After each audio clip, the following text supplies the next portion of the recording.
Hi, I'm Chris Dudley. I'm recording my litter survey video project for the final project of chemistry lab.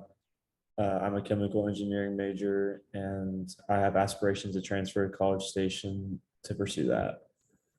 So this was my first location. It was the Cabo restaurant on campus. I um, I mostly found on both days a lot of carbon material and also a lot of plastic containers that are definitely bad for the environment.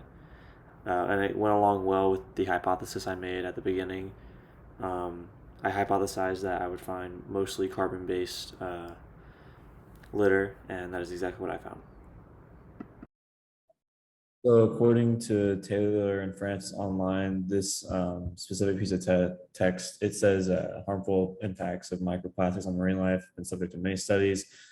Since we are so close to water at Galveston, I thought it was relevant to talk about marine ecosystems.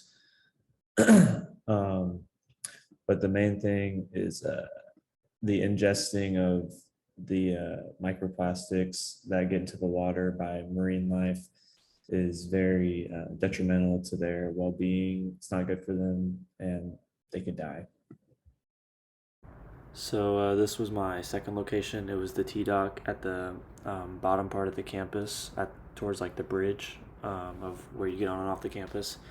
And same with Cabo at this location. I also theorized that I would find mostly carbon based litter, and that's exactly what I found. But and at this location, it was less food, and I found actually a lot of cigarette butts scattered throughout the shore, and so it still falls under the carbon classification.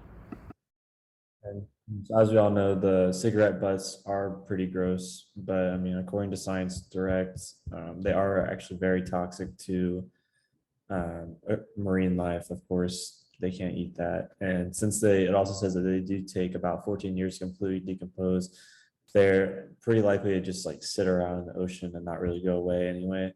So they actually might be more worse than just the typical microplastics for marine life uh, that the marine life faces. As I said before, I want to be a chemical engineer, and one way that this littering kind of affects chemical engineering is chemical engineers actually make it possible to recycle, and by recycling, um, the argument can be made that you're limiting waste and littering, even though you can't always 100% completely rely on people to stop littering and recycle instead. It's not possible without chemical engineers. So that was my data. I found mostly plastic that could have been avoided if people had just recycled instead. And found out that chemical engineers actually help make it possible to recycle, which I didn't know before. I thought they just made chemicals, but that's pretty cool. So the key takeaway is people should stop littering plastics because it hurts marine life.